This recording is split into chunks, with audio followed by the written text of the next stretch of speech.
जय जिनेंद्र सभी को। स्वागत है आप सबका हमारे सबके परमागम ऑनर्स डिस्कशन क्लब में। I welcome all our teachers to the club. I would like to call Chitra ji for the मंगलाचरण। Chitra ji, over to you. जय जिनेंद्र सभी को। तो आज का मंगलाचरण थोड़ा डिफरेंट है। मैं इसको इस तरह लेना चाहूंगी। अपने इष्ट देव को का स्मरण करते हुए सर्व कार्यों की निर्विघ्न पूर्ति के लिए ये नया मंगलाचरण करते हैं। श्री अरहंत सदा मंगलमय, मुक्ति मार्ग का करे प्रकाश। मंगलमय श्री शेष प्रभु जो निज स्वरूप में करे विलास। शुद्धात्म के मंगल साधक, साधु पुरुष की सदा शरण हो। धन्य घड़ी वह धन्य दिवस, जब मंगलमय मंगलाचरण हो। धन्य घड़ी वह धन्य दिवस, जब मंगलमय मंगलाचरण हो। मंगलमय पांचों कल्याणक, मंगलमय जिनका जीवन है। मंगलमय वाणी कल्याणी, शाश्वत सुख की भव सदन भव्य सदन है। मंगलमय सतधर्म तीर्थ करता की मुझको सदा शरण है। धन्य घड़ी वह धन्य दिवस, जब मंगलमय मंगलाचरण हो। धन्य घड़ी वह धन्य दिवस, जब मंगलमय मंगलाचरण हो।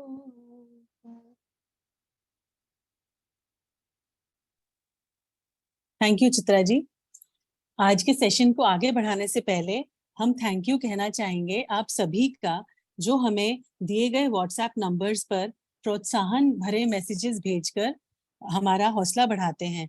और हमें ये जानकर खुशी है कि आप सबका भी हमारे साथ, आपका भी सबका लाभ हो रहा है। ये हमारा जो छोटा सा प्रयास है ये आपको भी पसंद आ रहा है। इससे स्व पर दोनों का हित हो रहा है, तो हमें भी बहुत आनंद आ रहा है। तो इसलिए थैंक यू वंस अगेन।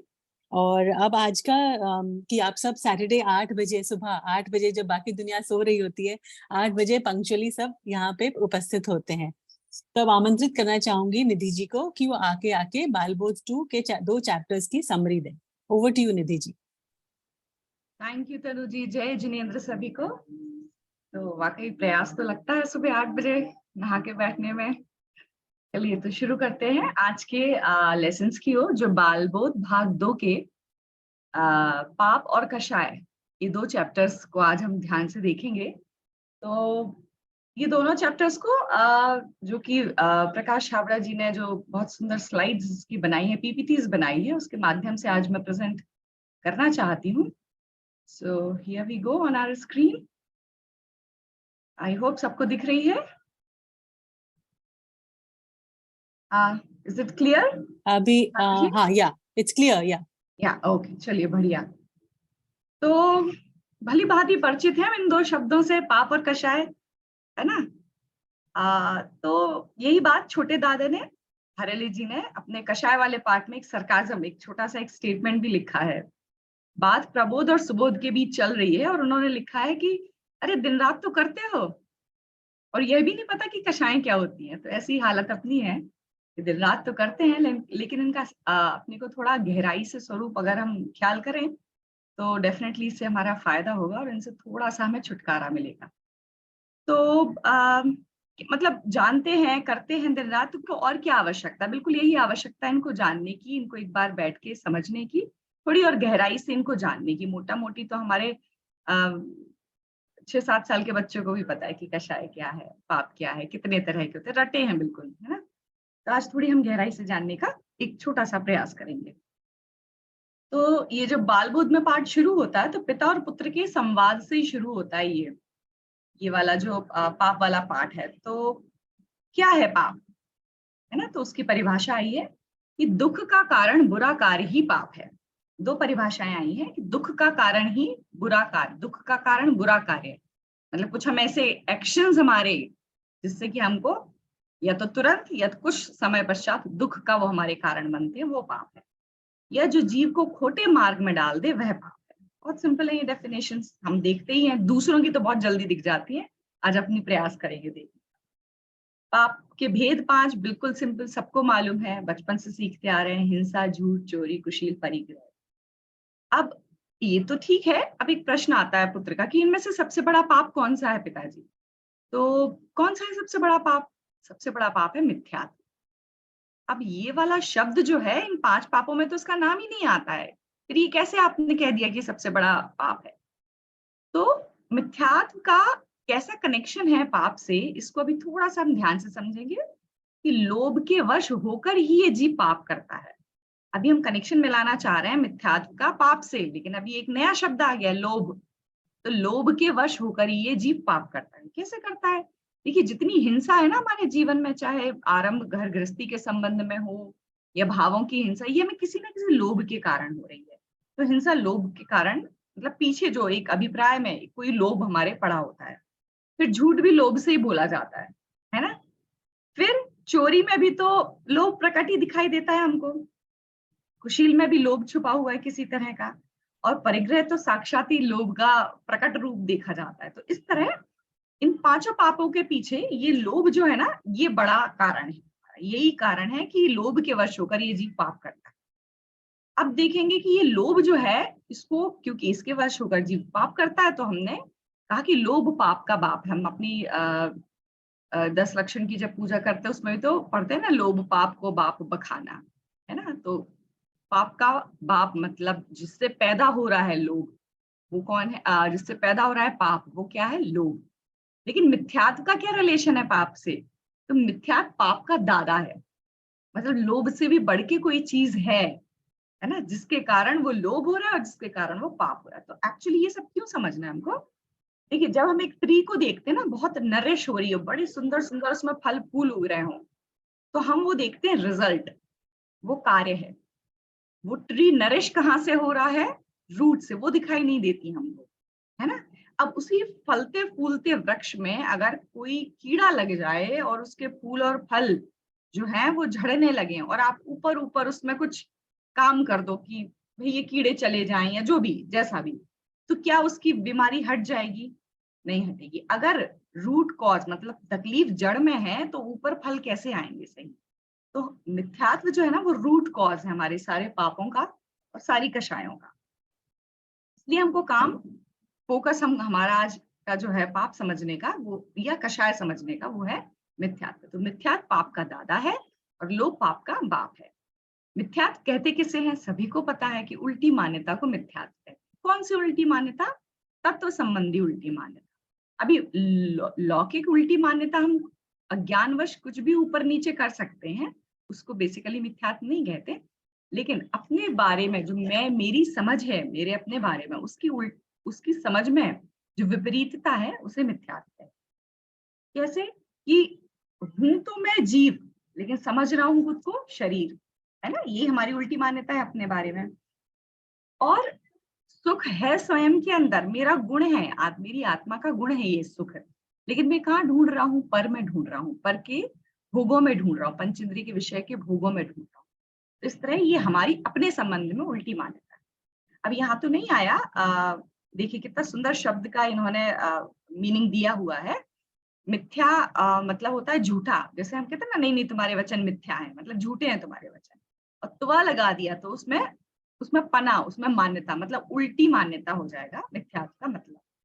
अब मिथ्यात्व के वश होकर ही यह जीव घोर पाप करता है। तो हमने रूट पकड़ ली, रूट कॉज पकड़ लिया, मिथ्यात्व के वश होकर ही यह जीव घोर पाप करता है। इसी मिथ्यात्व के कारण हमें कषाय होती हैं, जैसे कि लोभ कषाय, एक एग्जाम्पल दिया था, क्योंकि वो बाप है सारे पापों का। क्योंकि हम पाप पढ़ रहे हैं तो लोभ के वश होकर यह जीव पाप करता है। ये कनेक्शन आई होप हम सबको बहुत अच्छे से क्लियर हो गया हो। मिथ्यात्व, फिर कषाय, फिर पाप। अब क्या है, हमारे जीवन में थोड़ी सी गड़बड़ियां चल रही हैं। हम अपनी क्रियाओं को तो बहुत सुधारते हैं कि पाप ना लग जाए हमें, पाप ना लग जाए हमें, पाप ना लग जाए, लेकिन उनके पीछे जो हमारी कषाय पुष्ट हो रही है ना, प्रति समय मैं मंदिर जाके पूजा करूंगी तो मुझे पुण्य बन जाएगा, है ना। एक छोटा सा एग्जाम्पल है। तो वो कषायों पे, वो जो लोभ कषाय है ना पुण्य की, उस पर हमारा ध्यान ही नहीं जाता है। और जब हम ये जान लेंगे कि मेरा सुख तो मुझ में ही है ना, अगर मैं पुण्य बांध के देव गति में चली भी जाऊंगी तो कितने समय के लिए, और उन भोगों से तो मुझे सुख वैसे भी नहीं मिलने वाला। तो कोशिश हमारी आज जानने की ये रहेगी कि हम काम कहाँ करना है, हमको अपना पूरा पुरुषार्थ, फोकस जो है वो कहाँ लगाना है। वो मिथ्यात्व को घटाने में लगाना है।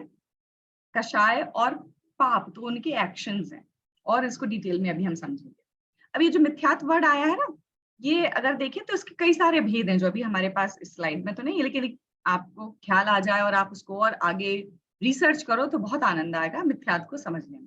ये जो मिथ्यात्व है 5 तरह का होता है: संशय, विपरीत, एकांत, विनय, अज्ञान।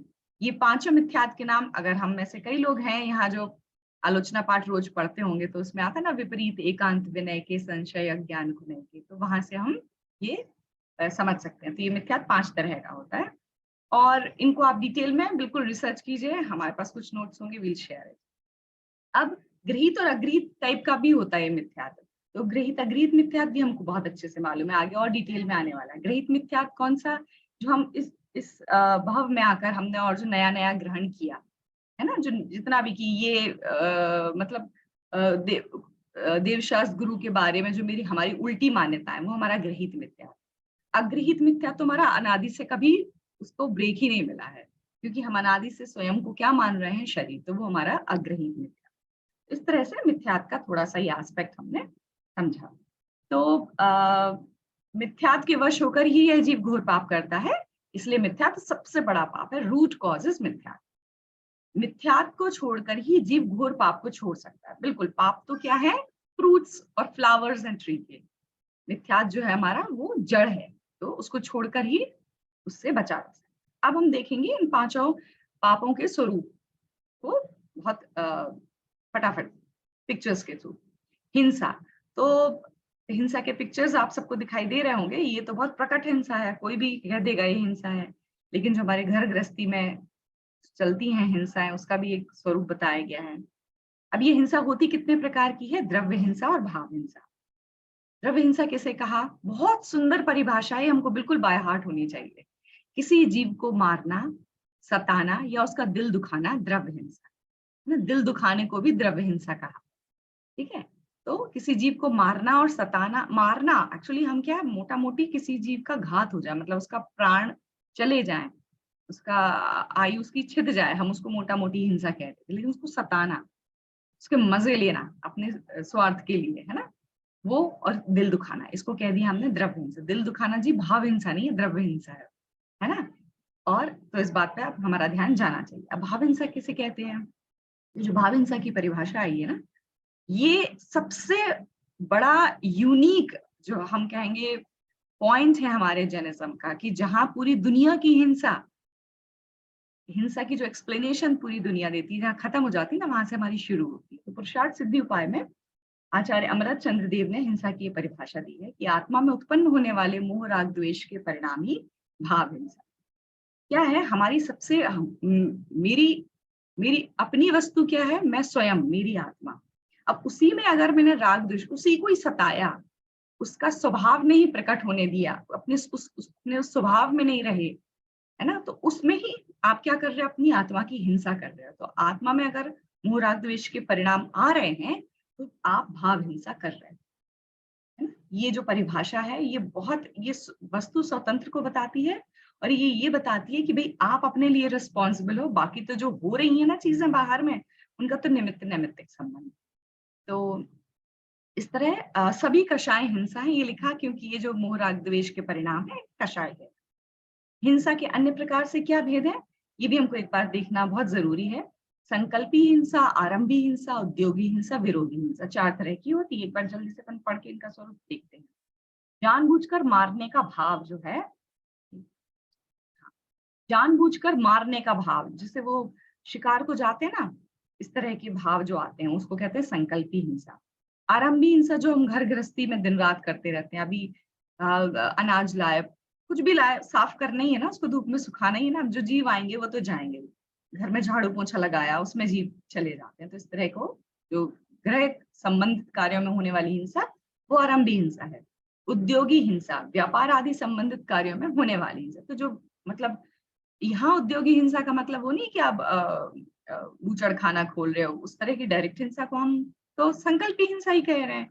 उद्योगी हिंसा मतलब जो व्यापार के संबंध में जो आ रहे हो, जा रहे हो, और भी सारे काम आप कर रहे हो, वो उद्योगी हिंसा। विरोधी हिंसा अपने अपने अपने परिवार या धर्मायतन पर किए आक्रमण से रक्षा के लिए जो हिंसा की जाती है, वो होती है विरोधी हिंसा। तो इस तरह से हिंसा को हमने देखा।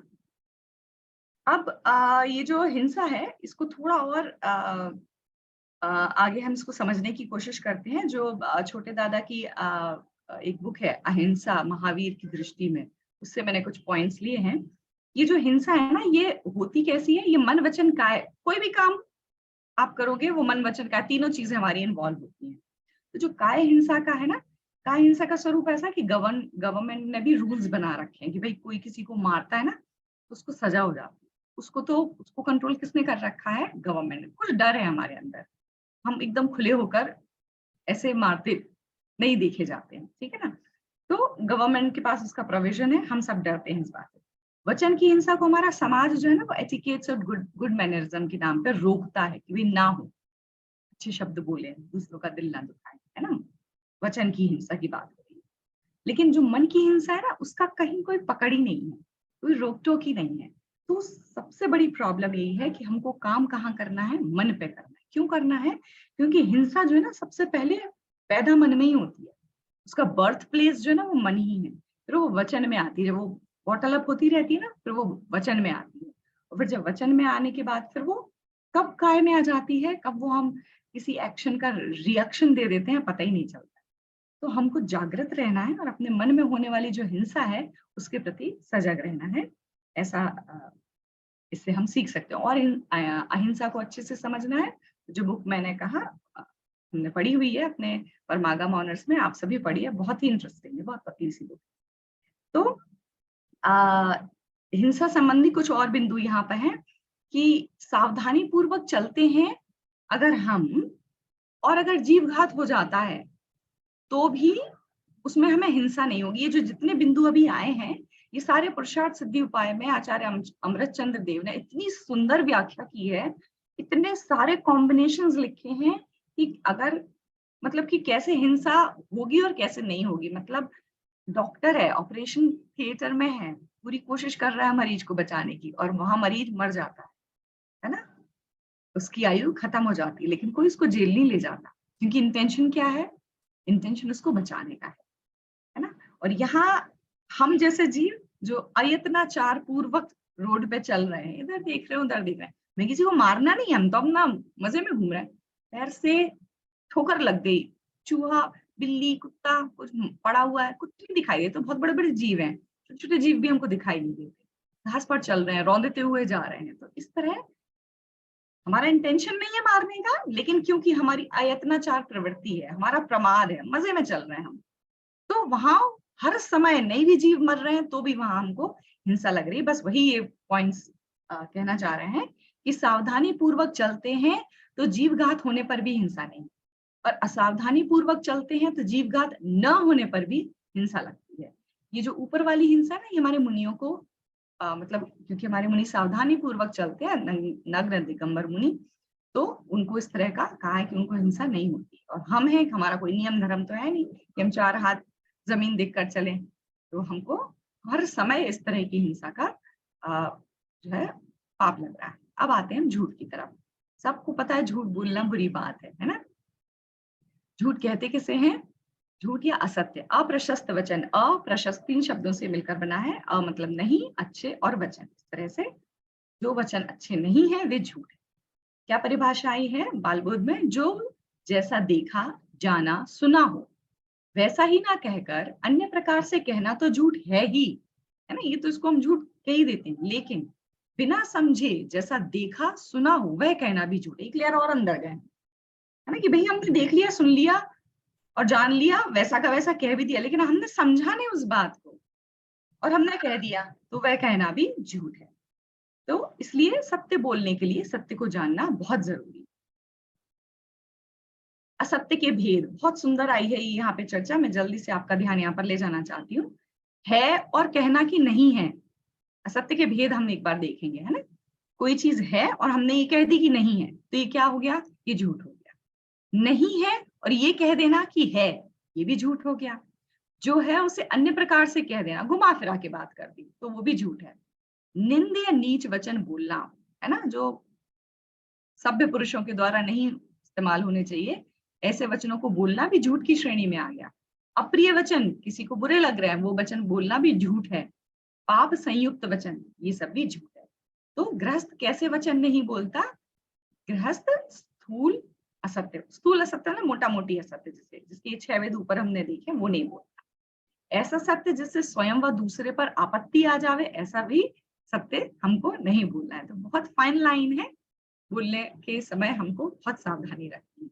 मुनिराज कैसे वचन नहीं बोलते हैं, किसी भी परिस्थिति में असत्य नहीं बोलते, उनके वचन हितमित प्रिय हो।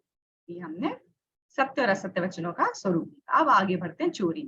तो चोरी की परिभाषा क्या आई, बहुत ही सुंदर परिभाषा आई। किसी की गिरी हुई, पड़ी हुई, रखी हुई वस्तु को बिना उसके मालिक की आज्ञा के उठा लेना या उठाकर किसी दूसरे को दे देना चोरी है, या उठाने का भाव भी आना चोरी है। अब मैं हर बार नहीं बताया, लेकिन हर पाप का हम द्रव्य और भाव पक्ष ऐसा समझ के चलेंगे कि ये जो उठाने का भाव है वह भी चोरी है। तो अब एक मेरे मन में बचपन से एक प्रश्न होता था, कभी कोई कुछ वैल्यूएबल जमीन पे पड़ा मिल जाए, मुझे कोई गोल्ड की किसी की चीज पड़ी मिल जाए, कुछ नोट मिल जाए, कोई कॉइन मिल जाए, तो मुझे क्या करना, मुझे दिख गई है तो मुझे करना क्या। जब मैंने ये परिभाषाएं सीखी तो मुझे पता चला कि एक्चुअली मुझे कुछ करना ही नहीं है ना, क्योंकि पता नहीं उसका मालिक, हो सकता है 10 मिनट पहले ही गिरी हो, वो भी पीछे ढूंढता चला है और उसको मिल जाए। फिर कई बार उपदेश भी सुना है ऐसा कि नॉट एग्जैक्टली किसी ज्ञानी से, आपस में फ्रेंड्स ने, कि नहीं उठा के ना मंदिर में दान कर देनी चाहिए। अरे जब मेरी है ही नहीं तो मैं कैसे उसका दान का पुण्य ले सकता हूँ, है ना। तो इस तरह का, तो अब करें क्या, तो करें ये कि हमें वो दिख ही नहीं रही हमारे लिए, तो वो जैसे कंकड़ पत्थर मिट्टी पड़ी हुई ना, ऐसी हमारे लिए वो, क्योंकि वो मेरी नहीं, वो परवस्तु है। ये परिभाषा अगर हम ध्यान से पढ़ेंगे तो ये बात हमारे ख्याल में खूब अच्छे से आ जाएगी। अब आगे बढ़ते हैं कुशील की तरफ। चौथा पाप हमारा, पराई माँ बहन को बुरी निगाह से देखना कुशील है। सब जानते हैं हम बुरी निगाह का क्या मतलब है, परिस्थिति पर स्त्री को राग भाव पूर्वक देखना, वचनालाप करना, मिलना, स्पर्श आदि करना कुशील है। कुशील को ही अब्रह्म कहते हैं। इसके 2 भेद हैं, बहिरंग और अंतरंग। बहिरंग किसे कहेंगे, बहिरंग कुशील, रतिजन्य सुख के लिए स्त्री पुरुष की जो भी चेष्टाएं होती हैं उन्हें बहिरंग कुशील कहते हैं। अंतरंग कुशील किसे कहते हैं, अपनी आत्मा में लीनता का अभाव, है ना। ये जो भाव पक्ष आता है ना किसी भी चीज का, या अंतरंग जो आत्मिक जो परिभाषा आती है ना, से गदगद हो जाते हैं कि भाई हम अपनी आत्मा में नहीं स्थिर रह पा रहे, अपने स्वभाव में नहीं रह रहे हैं, तो हमारा हर समय कुशील ही चल रहा है।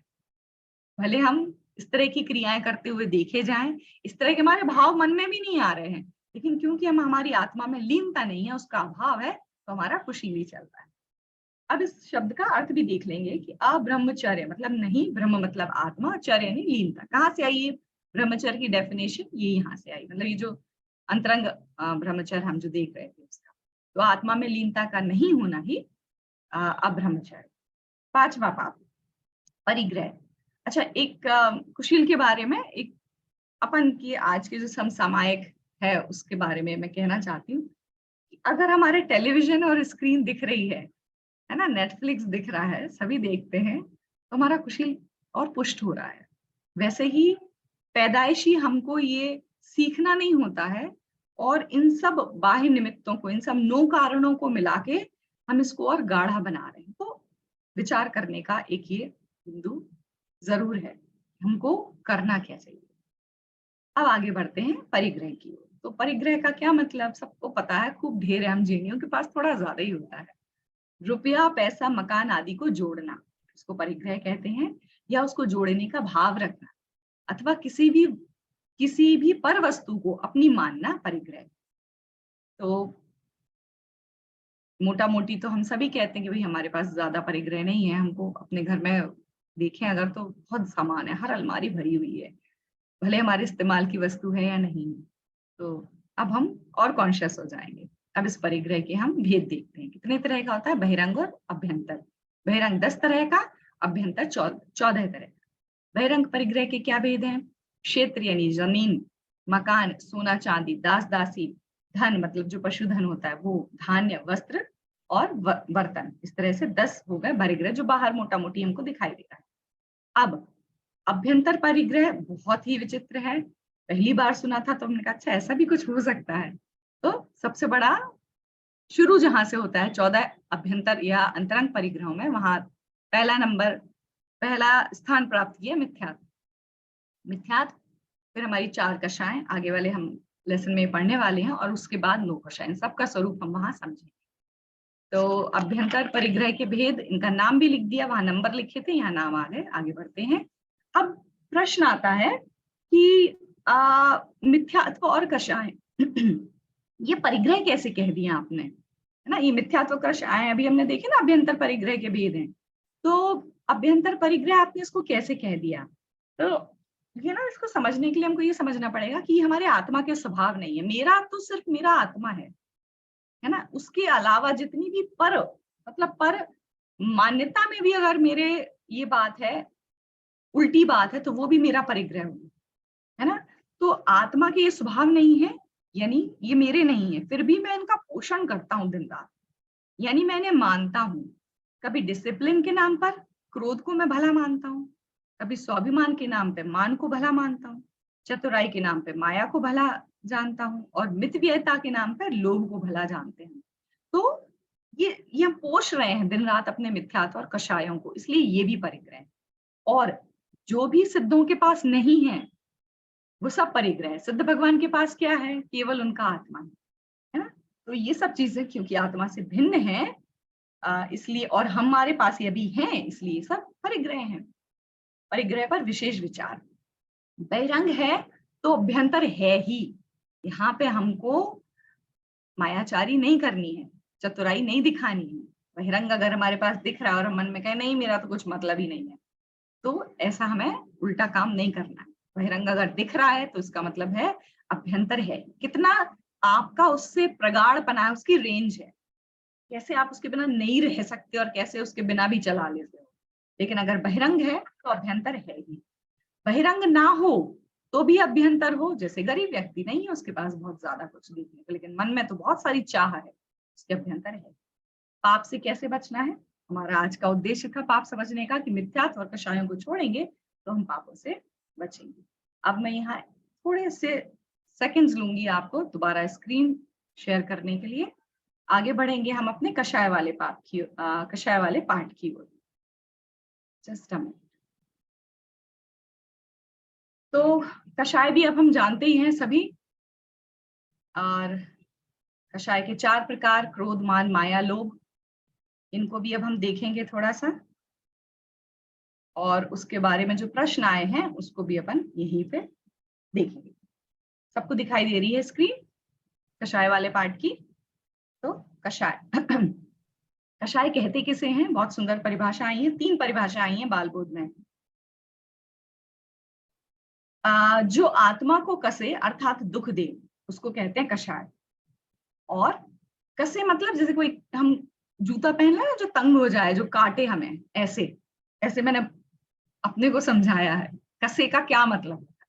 जो कष्ट दे, दुख दे, टाइट रखे आत्मा को, अपने स्वभाव में ना आने दे, उसको कषाय कहते हैं। और आत्मा में उत्पन्न होने वाले विकार भाव या विभाव, जिन्हें मोह राग द्वेष भी कहते हैं, उन्हें भी कषाय कहते हैं। और जिससे संसार की प्राप्ति हो वह भी कषाय। अब ये कषाय, अब कषाय समझने के पहले जो है कुछ चीजों को, कुछ शब्दों को हमको समझना पड़ेगा। स्वभाव और विभाव हम में से मोस्ट ऑफ द जो यहाँ बैठे हैं सभी को आता है, लेकिन ये पूरा क्योंकि बहुत ही इंटरेस्टिंग सा लेसन है, कई बार हम बहुत छोटी छोटी चीजों को भी याद नहीं रखते, तो इसलिए हम स्वभाव और विभाव भी देख लेंगे अब। तो आत्मा के स्वभाव से विपरीत भाव को तो कहते हैं विभाव। वि यानी विपरीत भाव, तो आत्मा के स्वभाव से विपरीत भाव को कहेंगे विभाव। स्वभाव और विभाव दो चीजें, इनको समझनी है। आत्मा का स्वभाव क्या है? जानना, देखना और आनंद जो है वो आत्मा का स्वभाव है। और विभाव क्या है? कषाय आत्मा का विभाव है, स्वभाव नहीं है। तो ये कषाय हमको अभी आगे और अच्छे से पढ़ते हैं। कषाय के भेद, क्रोध, मान, माया, लोभ, ये तो हो गई बुक की बात, है ना। अब इस क्रोध के कितने सारे और नाम हैं, एक एक और यहाँ पर प्रकाश जी भैया ने लिख दिए हैं। क्रोध को गुस्सा कहते हैं, मान को घमंड कहते हैं, माया को छल कपट कहते हैं और लोभ को लालच कहते हैं। लेकिन इस क्रोध के इतने सिनोनिम्स हैं कि जितनी भी जो गुस्सा आना, चिड़चिड़ापन, झल्लाना, अंदर ईर्ष्या हो जाना, सब क्रोध की ही श्रेणी में आते हैं जो हमको दिखाई देते हैं। तो हम सिर्फ क्रोध, जो चिल्लाता हुआ क्रोध कर रहा है ना, उसको क्रोध नहीं कहेंगे। बहुत सारी चीजें हैं जो क्रोध दूसरे को बुरा करने की, दूसरे का बुरा करने की इच्छा को क्रोध कहते हैं। मान किसे कहते हैं? दूसरे को नीचा, अपने को ऊंचा दिखाने की जो इच्छा है वह मान। मायाचारी किसे कहते हैं? छल के द्वारा कार्य सिद्ध करने की इच्छा को माया कहते हैं। लोभ, इष्ट पदार्थ के लाभ की इच्छा लोभ कहलाती है। बिल्कुल सिंपल डेफिनेशन है। अब विभाव और स्वभाव कौन कौन सी चीजें विभाव में आ गई? हमारी चारों कषाएं। नीचे बहुत सुंदर लिखा है राग द्वेष, है ना। इन चारों कषायों का दूसरा नाम क्या है? राग द्वेष। और ये कैसी हैं? आकुलता की कारण हैं। इनसे क्या उत्पन्न होती है? आकुलता उत्पन्न होती है। अब अगर हम स्वभाव की बात करें तो हमारा स्वभाव क्या है? फिर जानना देखना तो सीख लिया, बाकी जितने हमारे जो 10 धर्म है, ये आत्मा के धर्म है।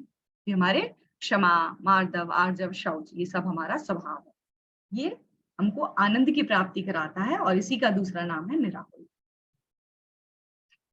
ये हमने देख ही लिया है। आगे देखें, मोह जो, हाँ, अभी राग द्वेष और मिथ्यात्व का क्या कनेक्शन है? जो मोह राग द्वेष जनरली बोल देते हैं, तो मोह का अर्थ होता है मिथ्यात्व और राग द्वेष का अर्थ होता है कषाय, है ना। तो उल्टी मान्यता भी हम देख के आए हैं कि उल्टी मान्यता को ही मिथ्यात्व कहते हैं। किसी को भला, जो अब राग किसे कहते हैं? जो हमने राग और द्वेष देखे, कषाय एक्चुअली होती हमने देख ली क्रोध, मान, माया, लोभ, लेकिन यहाँ कषाय को राग द्वेष भी कह रहे थे। तो क्या रिलेशन है राग द्वेष और क्रोध, मान, माया में, लोभ में क्या रिलेशन है वो अभी हम देख लेंगे अभी इसको। लेकिन उसके पहले राग की परिभाषा देखते हैं। किसी को भला जानकर चाहना, है ना, वो कहलाता है राग। द्वेष किसे कहते हैं? किसी को बुरा जानकर उसको दूर करना, उसको कहते हैं द्वेष। तो अब द्वेष रूप कौन कौन सी कषाएं हैं? तो क्रोध और मान, जो हमारी पहले 2 नंबर की कषाएं हैं, वो द्वेष रूप है। बिल्कुल दिखाई देती है, स्पष्ट दिखाई देती है हमको। और राग रूप कौन सी कषाएं हैं? माया और लोभ।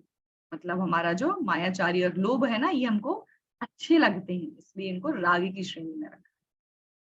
राग कितने तरह का होता है? 2 तरह का होता है, प्रशस्त और अप्रशस्त, शुभ राग और अशुभ राग। अब यही एक प्रश्न आया था कि क्या मंद कषाय जैसे करुणा करने से पुण्य बंधेगा? किसी का प्रश्न था कि मंद कषाय जैसे करुणा, एक भाव होता है ना, परिणाम होता है, उसको करने से पुण्य बंधेगा। तो बिल्कुल वो किसकी श्रेणी में आ जाएगी? शुभ राग की श्रेणी में आ जाएगी। इसी को हम शुभ भाव, अशुभ भाव और शुद्ध भाव, मतलब इनसे भी समझ सकते हैं। परिणाम 3 तरह के होते हैं, एक शुभ परिणाम और शुद्ध परिणाम। शुद्ध परिणाम तो आत्मा में लीनता को कहते हैं, उसमें करने धरने की कोई गुंजाइश नहीं।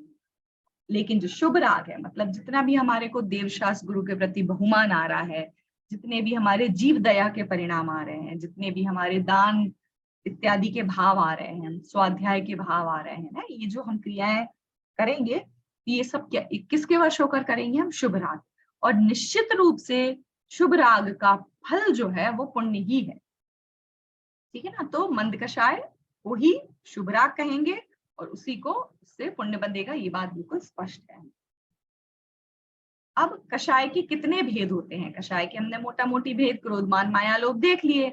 लेकिन अगर हम आगे चारित्र मुहुनी के भेदों को की तरह अगर कषायों को देखेंगे तो 2500 भेद हमको यहाँ पर सीखने की जरूरत है। 16 और 9 कषाय मिला के 25 हो जाती हैं। कैसी होती है ये देख लेंगे। तो 4 तरह की कैटेगरीज हैं कषायों की, उनकी इंटेंसिटी के हिसाब से।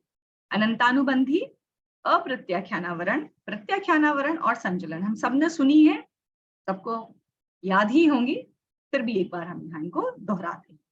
अनंतानुबंधी, अप्रत्याख्यानावरण, प्रत्याख्यानावरण और संचलन। अब इसमें से अनंतानुबंधी के 4 टाइप, अनंतानुबंधी क्रोध, अनंतानुबंधी मान, अनंतानुबंधी माया, अनंतानुबंधी लोभ। ऐसे ही अप्रत्याख्यान के 4, ऐसे ही प्रत्याख्यान के 4, ऐसे ही संचलन के 4। इस तरह से 4 by 4, 4 into 4 is 40। इस तरह से 4 into 4 16, सॉरी। इस तरह से ये 16 कषाय हो गई। अब इन शब्दों का अर्थ भी हम यहाँ पर देख लेते हैं। अनंतानुबंधी का क्या मतलब? तो जो अनंत मिथ्यात्व के साथ रहे, है ना। अभी हमको कितनी कषाएं चल रही हैं? तो हमको जी 16 चल रही है अभी। क्यों? क्योंकि अभी तक हमारे मिथ्यात्व का नाश नहीं हुआ है। तो जो मिथ्यात्व के साथ रहे, मोक्ष मार्ग शुरू ही ना होने दे, वह अनंतानुबंधी कषाय। और सुंदर एक परिभाषा कई जगह हमने पढ़ी है कि जो अनंत संसार का अनुबंध कराए, अनुबंध यानी पैक्ट, तो जो अनंत संसार का अनुबंध कराए वह अनंतानुबंधी कषाय। अप्रत्याख्यानावरण, जो किंचित भी त्याग ना होने दे। अब जीव को सम्यक दर्शन तो हो गया, उसकी अनंतानुबंधी चली गई है, लेकिन एक छोटे से छोटा भी नियम वो नहीं ले पा रहा है, अपने जीवन में अणुव्रतों को भी नहीं धारण कर पा रहा है। क्यों नहीं कर पा रहा है? क्योंकि उसको अभी अप्रत्याख्यानावरण कषाय का उदय चल रहा है। फिर प्रत्याख्यानावरण कषाय, जो पूर्ण त्याग ना हो। अब जीव का पुरुषार्थ जगा, इसी तरह उसके अप्रत्याख्यानावरण का क्षयोपशम हुआ, मतलब उसने उनको दबाया और क्या किया? 5वां गुण स्थान किया, अणुव्रतों को धारण किया, तो अणुव्रत धारण हो गए। लेकिन अभी वो महाव्रत नहीं धारण कर पा रहा है, वो दिगंबर मुनि नहीं बन पा रहा है। क्यों नहीं बन पा रहा है? क्योंकि उसको प्रत्याख्यानावरण कषाय का उदय। संचलन कषाय क्या है? वे मुनि भी बन गए हैं, लेकिन अभी पूर्ण वीतरागी नहीं हो पा रहा है। कषाय, ये जो संचलन कषाय है, ये बहुत सूक्ष्म मात्रा में उपलब्ध, जब तक जीव के साथ रहे, आत्मा के साथ बनी रहे, तब तक जीव पूर्ण वीतरागी नहीं। कब जाती है? 10वें गुण स्थान में जाती है, सूक्ष्म लोग वहां तक काम करता है। तो जो पूर्ण वीतरागी ना होने थे, वह संचलन कषाय। अब आगे बढ़ते हैं। उनकी इंटेंसिटी के लिए भी लिखा हुआ है कि कैसी होती है अनंतानुबंधी। कि पत्थर पे कोई लकीर खींच दें, अगर हम कुछ एनग्रेव कर दें, तो कब जाएगी? बहुत समय लगेगा। अनंतानुबंधी कषाय ऐसी गाड़ी होती है। फिर अगर जमीन पे अगर हम मार्क बना दें, है ना, पृथ्वी पे, तो वो थोड़े समय में, लंबा समय लगेगा लेकिन चला जाता है। फिर मिट्टी पे कोई लाइन बना दें, वो होती है हमारी प्रत्याख्यानावरण। फिर पानी में रेखा बनाए, मतलब बनाते से ही मिट जाती है, वो उसकी इंटेंसिटी बताने के लिए है। संचलन कषाय की इंटेंसिटी बताने के लिए। नो कषाय क्या होती है? नो कषाय का अर्थ समझते हैं हम पहले। नो मतलब होता है किंचित न्यून, मतलब बहुत बहुत जिनकी मतलब जिनकी वैल्यू बहुत कम होती है। तो नो मतलब किंचित, किंचित जो कषाय हो वो नो कषाय। कितने तरह की होती है? हास्य, रति, अरति, शोक, भय, जुगुप्सा, स्त्रीवेद, पुरुषवेद, नपुंसक।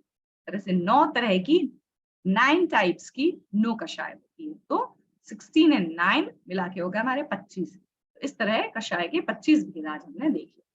अब उल्टी मान्यता को हमने मिथ्यात्व कह दिया। पर पदार्थ इष्ट या अनिष्ट मालूम होते हैं, यही उल्टी हमारी मान्यता है। क्यों है ये सब? ये कषाय उत्पत्ति के मुख्य कारण क्या है? मतलब हमको कषाय उत्पन्न ही क्यों हो रही है? इसलिए हो रही है कि हमको मिथ्यात्व है। अभी हमको दूसरी चीजें ना, या तो वो अच्छी लग रही हैं या बुरी लग रही हैं, वो जैसी हैं हम उनको वैसा देख ही नहीं। फिर कषाय क्यों होती है? जब हम ऐसा मानते हैं कि इसने मेरा बुरा किया, है ना, तो हमें उस पर क्रोध आता है।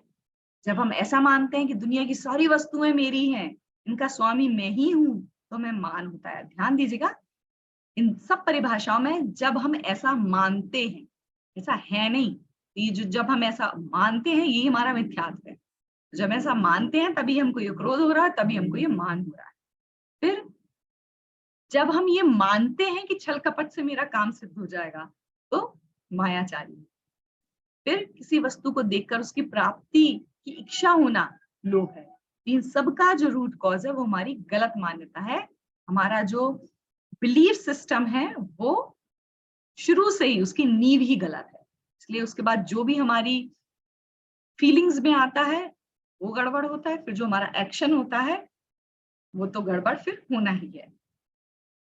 अब कषाय मिटाने के उपाय क्या है? समझ लिया भाई कि ये कषाय हैं, ऐसे ऐसे हो रही हैं। उपाय क्या है मिटाने का? तत्व ज्ञान के अभ्यास से। बहुत अच्छे से बोल्डली लिखा है, तत्व ज्ञान के अभ्यास से। तो निर्मल जी साहब भी यही कहते हैं, तत्व ज्ञान के अभ्यास से भव भ्रमण मिट सकता है। तो जब हम तत्व ज्ञान के अभ्यास का क्या मतलब, जब हम सातों तत्व, मतलब मैं कौन हूँ और मैं क्या क्या नहीं हूँ, इस बात का, ये मैं क्या हूँ और क्या क्या नहीं हूँ, इसी के तो हमने 7 भेद बनाए हैं, जीव अजीव आश्रय बंध संवर निर्जरा मूढ़।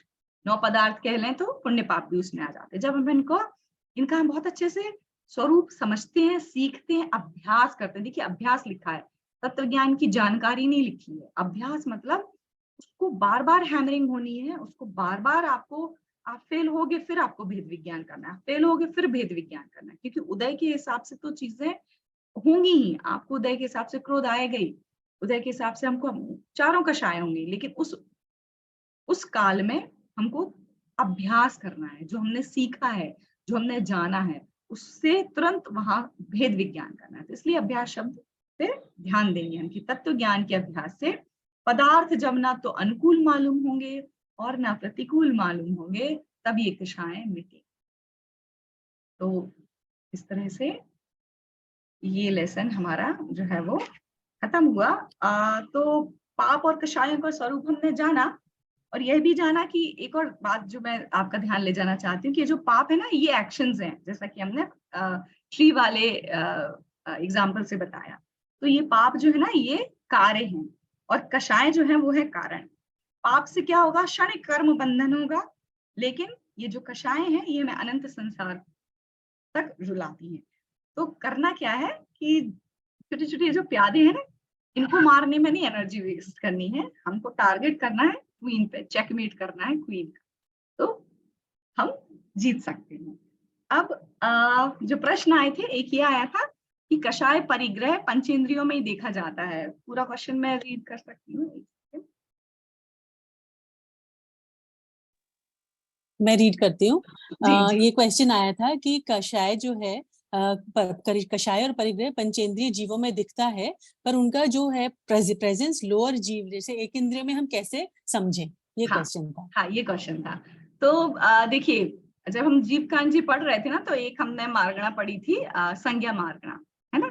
आहार, भय, मैथुन और परिग्रह, ये 4 संज्ञा हैं, सभी संसारी जीवों को होती हैं, निगोदिया जीवों से लेकर हम पंचेंद्रिय जीव है ना, उन सबको होती हैं। तो ये जो कषाय और मतलब कषाय जो परिग्रह जो हमको अपने दिखाई देता है पंचेंद्रिय जीवों के, मतलब मनुष्यों के तो बहुतायत में ही दिखाई देते हैं।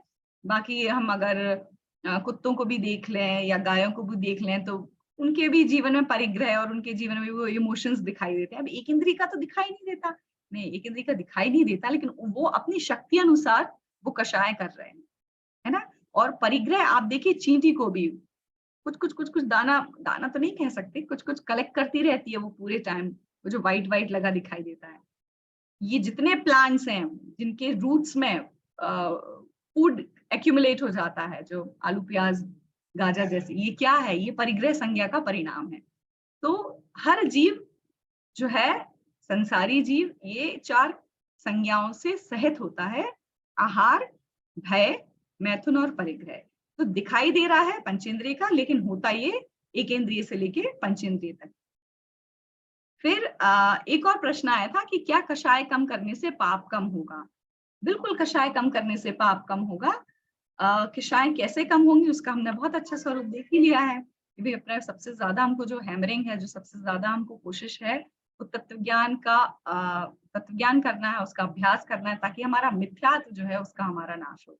एक बार मिथ्यात्व गया तो आपको कषाय कम करने में एफर्ट नहीं लगाना पड़ेगा, कषाय डेफिनेटली कम ही होंगी, और फिर पापों को भी वो तो एफर्टलेस काम हो जाएगा। तो इस तरह से ये 3 प्रश्न थे। आई होप इनका मैंने ठीक जवाब दिया हो। कोई और ऐड करना चाहे तो कर लीजिए। ठीक है, जय जिनेंद्र जी। थैंक यू निधि जी, बहुत अच्छा आपने बताया। अब मैं आगे के स्टोरी सेगमेंट के लिए आमंत्रित करना चाहूंगी रश्मि जी को, जो आज की स्टोरी बताएंगे। Over to you Rashmi ji. Thank you Tanu ji. सबको जय जिनेंद्र। निधि जी ने जिस तरह पाप और कषाय का स्वरूप तो समझा ही दिया है, उसी से रिलेटेड एक स्टोरी मैं आपको बताना चाहूंगी, जिसके लिए आपको चलना होगा मेरे साथ द्वारिका नगरी में। और उस समय में जब नेमिनाथ भगवान जो 22वें तीर्थंकर थे, उनका समवशरण लगा हुआ था। ये जो द्वारिका नगरी है, ये समुद्र के बीच में स्थित है और इसको इंद्र की आज्ञा से कुबेर ने रचा था। सभी जीव अपना कल्याण करने के लिए समवशरण में नेमिनाथ भगवान का उपदेश सुनने के लिए आए हैं। वहां पर बलभद्र और श्री कृष्ण भी नेमिनाथ भगवान के दर्शन के लिए आते हैं। तब दर्शन कर बलभद्र अत्यंत विनय से भगवान से प्रश्न करते हैं कि ये जो द्वारिका नगरी है, ये तो देवों के द्वारा रची हुई है, तो ये द्वारिका नगरी का फ्यूचर क्या है? ये इसी तरह बनी रहेगी या इसका विनाश हो जाएगा? तब नेमिनाथ भगवान की दिव्य ध्वनि में आता है कि आज से 12 वर्ष के बाद जब शराब के नशे में धुत जब यादव कुमार होते हैं, वे द्विपायन मुनि को क्रोध दिलाते हैं। उस क्रोध की वजह से ये नगरी जो है ये जलकर भस्म हो जाएगी।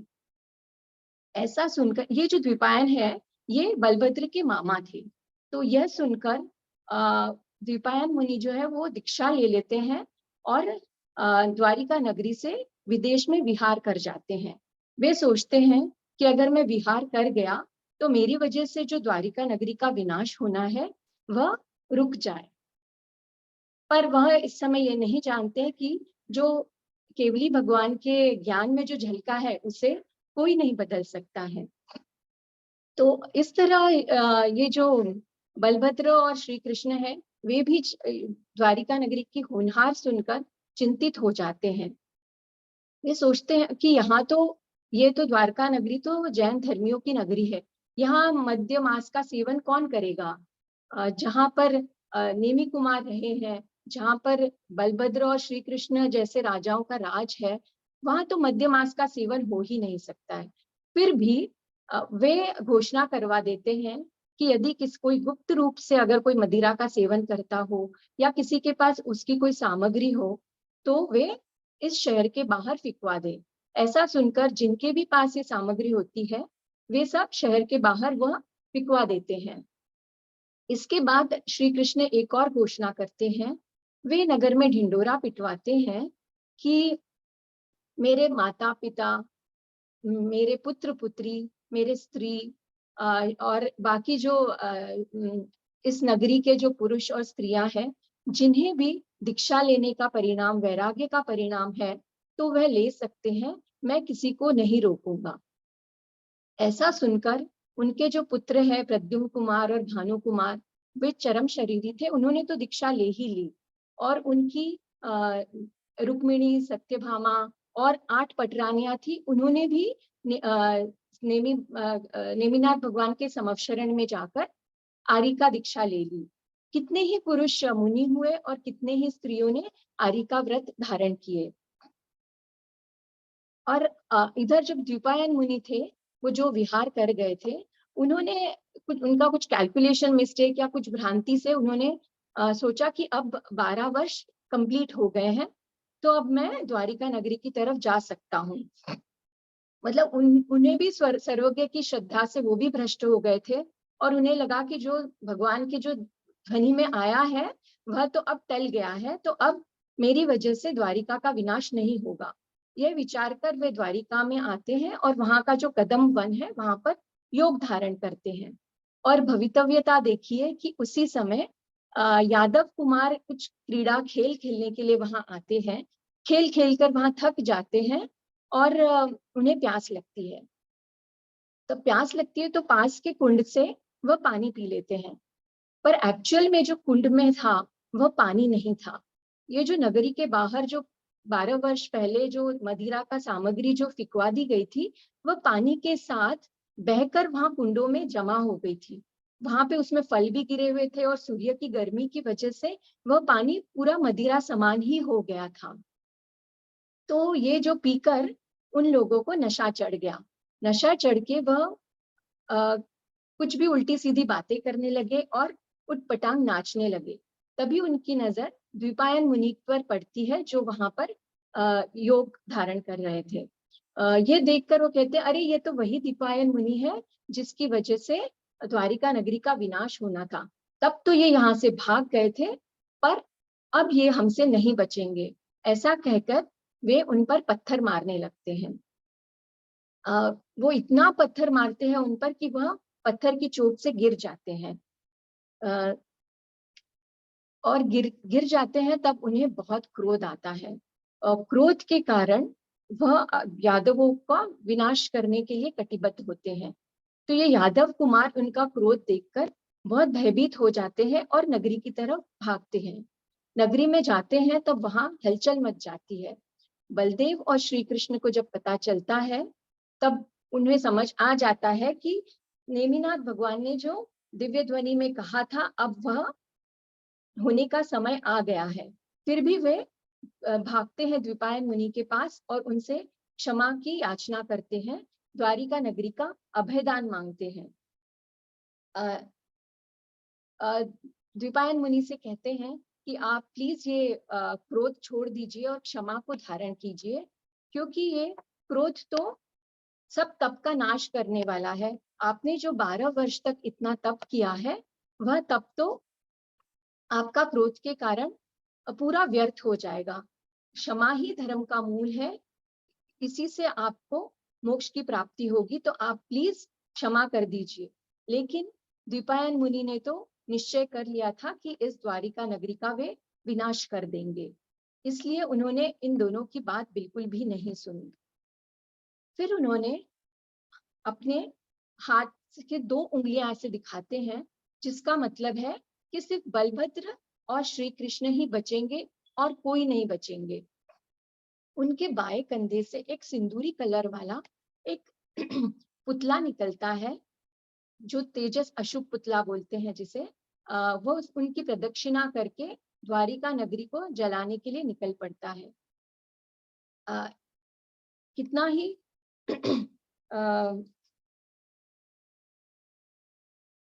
फिर दोनों भाई जान जाते हैं कि अब तो द्वारिका नगरी विनाश की ओर अग्रसर है। द्विपायन मुनि सोचते हैं कि मेरे निर्दोष होने पर भी मुझे इस तरह मारा गया, तो अभी मैं इस नगरी को भस्म ही कर डालूंगा।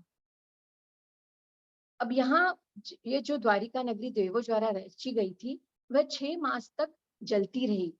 और विशेष बात यह है कि जो तेजस पुतला था, उसने द्वारिका नगरी को जलाकर वह द्विपायन मुनि को भी भस्म कर जाता है।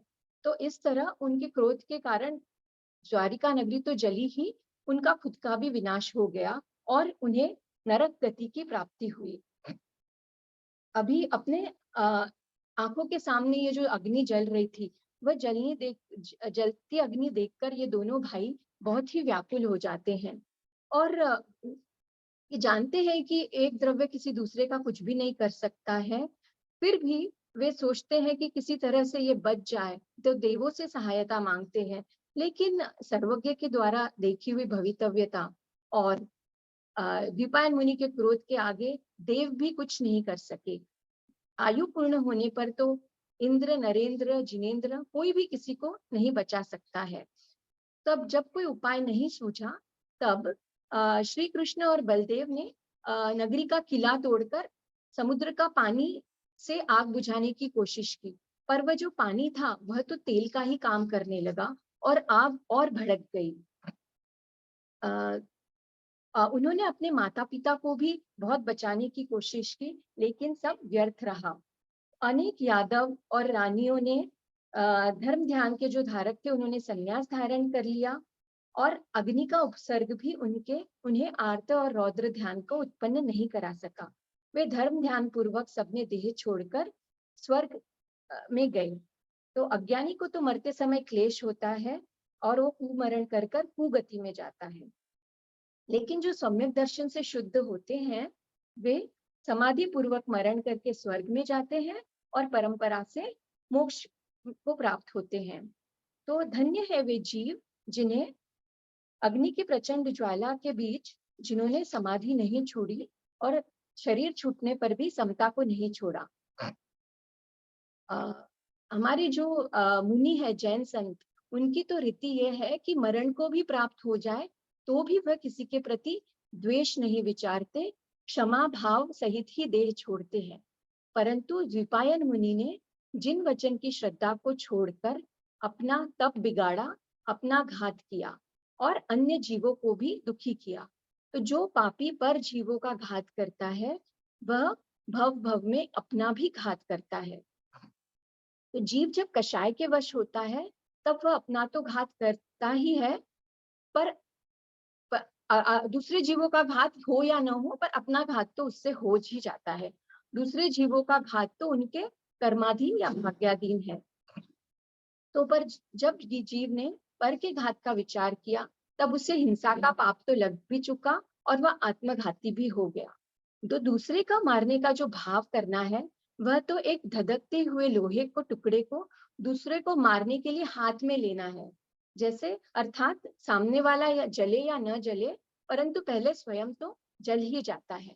वैसे ही कषायवश जीव प्रथम तो स्वयं ही अग्नि के स्वयं ही जलता है और क्रोध से पर का बुरा करने वाला जीव अपने को दुखी करता है। इसलिए जीवों को क्षमा भाव रखना योग्य है। क्रोध से अंधे हुए इस द्विपायन मुनि ने भवितव्यतावश द्वारिका नगरी को भस्म किया। कितने ही बालक, वृद्ध, स्त्रियां, पशु जल गए और स्वयं द्विपायन मुनि भी। धिक्कार है ऐसे क्रोध को जो स्व पर के नाश का कारण बनकर संसार को बढ़ाने वाला है। इसलिए हमें कभी क्रोध नहीं करना चाहिए और हर पल अपने भावों को संभालना चाहिए।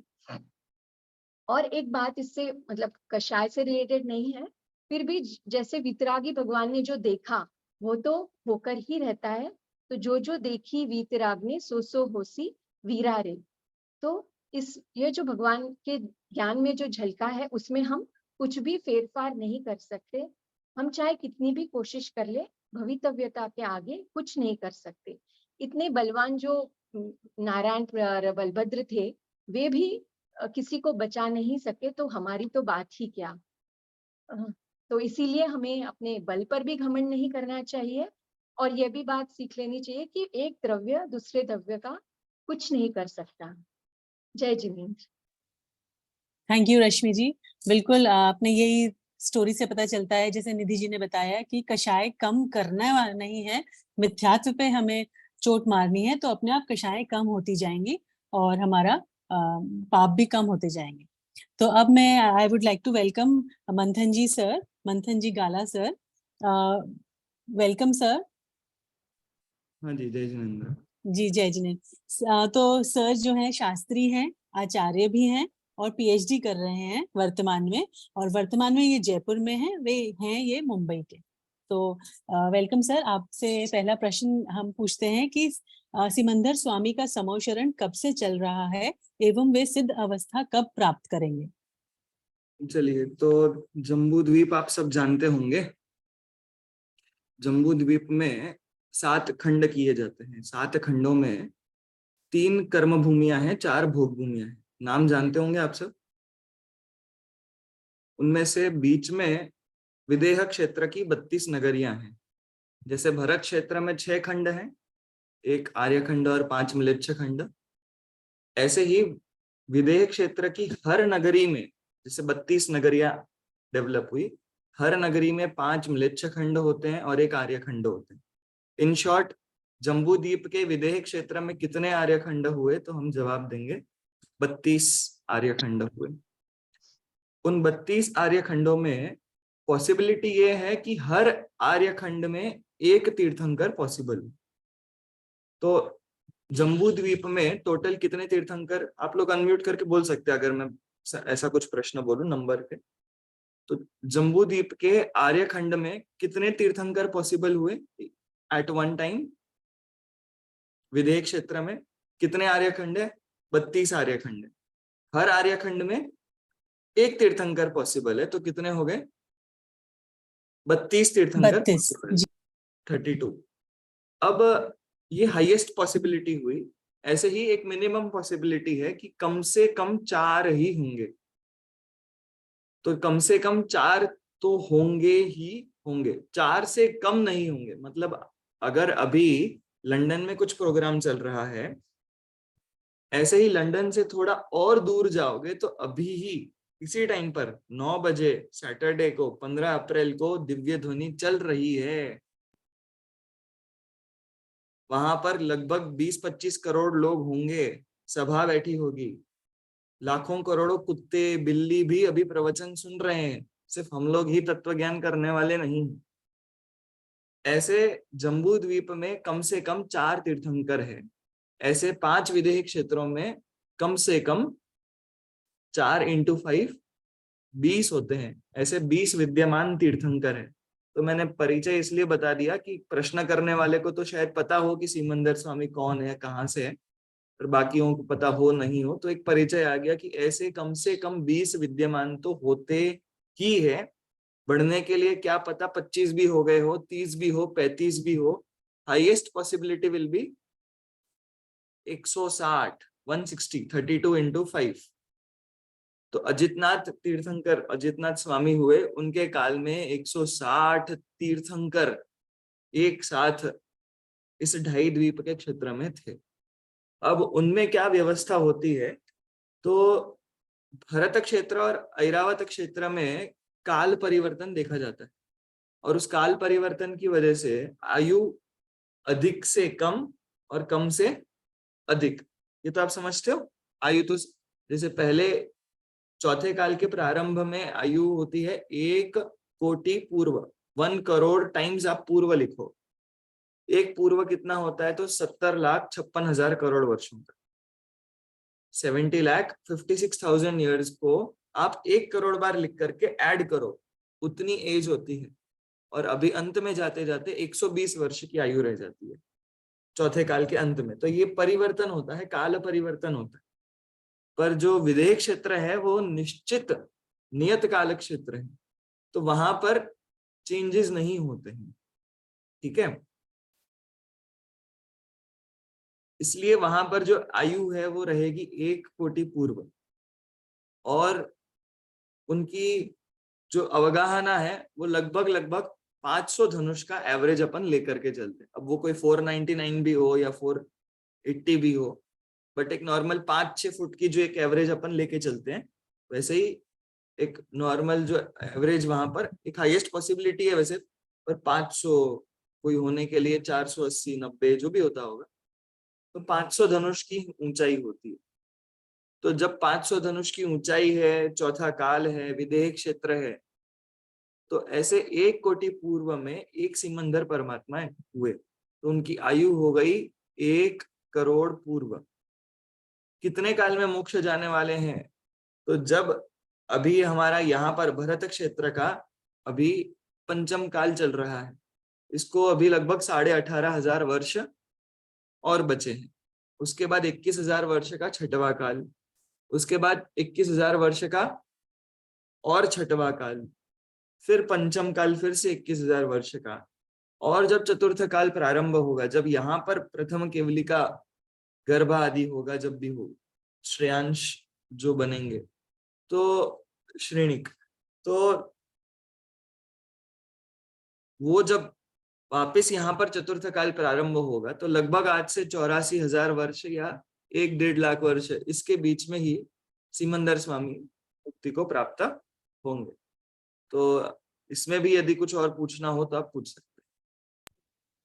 जी सर, आपने सर बहुत सुंदर भाव भाषण कराया, क्योंकि अभी तक हम थोड़ा सा हमारे कॉन्सेप्ट्स में सुना तो था सिमंदर स्वामी, पर आपने एकदम ये बताया कि जैसे अभी भी चल रही है उनकी, तो इसकी भाव भाषा बहुत हुई है कि समोचरण अभी भी वहां पे चल रहा है। अपन विचार नहीं करते हैं, थोड़ा बैठना चाहिए, बैठ करके जैसे आप लंदन और अमेरिका की न्यूज का विचार करते हो, ऐसे ही विचार करना चाहिए। अभी स्वर्ग से इंद्र आए होंगे, गणधर स्वामी भी होंगे, सब अपने ध्यान में लीन होंगे, सब लोग सोच रहे होंगे चलो प्रवचन सुनते हैं। हम लोग 1 या 2 घंटे सुन करके अपना रिकॉर्ड सुनाते हैं कि हम रोज 2 घंटे सुनते हैं, वहां 7-7 घंटे सुनने वाले लोग हैं। सब काम धंधा छोड़, तो कोई मतलब नहीं है।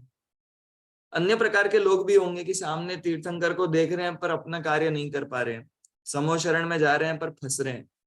सब प्रकार का माहौल चल रहा होगा, काफी बढ़िया होगा, खूब ग्रंथ रचना प्रवर्तन चल रहा होगा।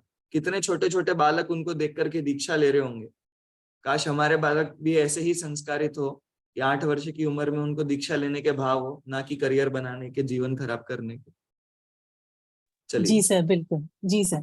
सर, अगला प्रश्न आया था कि अकृत्रिम चैत्यालय का क्या मतलब है? उनकी बनावट यानी डिजाइन का यहाँ के चैत्यालयों जैसी होती है? हाँ, चलिए। तो अकृत्रिम चैत्यालय जो होते हैं, इसका अर्थ शब्द से ही हो जाता है। कृत्रिम मतलब होता है जो बनाया हुआ, और अ मतलब होता है नहीं। तो अकृत्रिम मतलब जो बनाया हुआ नहीं है। अब जो बनाया हुआ ही नहीं है, जो नया उत्पन्न नहीं हुआ है, तो उसका काल क्या हो गया? अनादि हो गया। ये तो आप समझते हैं। जो उत्पन्न होता है वो सादी कहा जाता है, और जो उत्पन्न ही नहीं हुआ, जिसकी उत्पत्ति ही नहीं है, जैसे कि हम 2 मिरर्स लगाते हैं, 2 मिरर्स लगाते हैं तो उन दोनों के सामने क्या, और बीच में एक दीपक लगा लो या कोई भी एक वस्तु लगा लो, एक नींबू रख दिया 2 मिरर्स के बीच में। अब नींबू की लेफ्ट साइड में कितनी फोटोज होंगी और राइट साइड में कितनी फोटोज होंगी? तो लेफ्ट साइड में कोई फर्स्ट फोटो होगा क्या? कोई सबसे फर्स्ट फोटो कितने पीछे होगा? 10 नंबर, 20 नंबर। लेफ्ट साइड में सबसे पीछे वाला फोटो कितना होगा? इनफाइनाइट होगा, है ना, क्योंकि जितने भी फोटो बनेंगे बार बार सामने वाले कांच में एक और फोटो बनता चला जाएगा।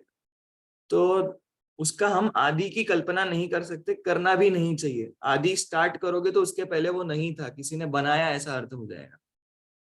तो भले ही मति शुद्ध ज्ञान का विषय होता नहीं है, अनंत है, क्योंकि तो अनादि अनंत का प्रकार है।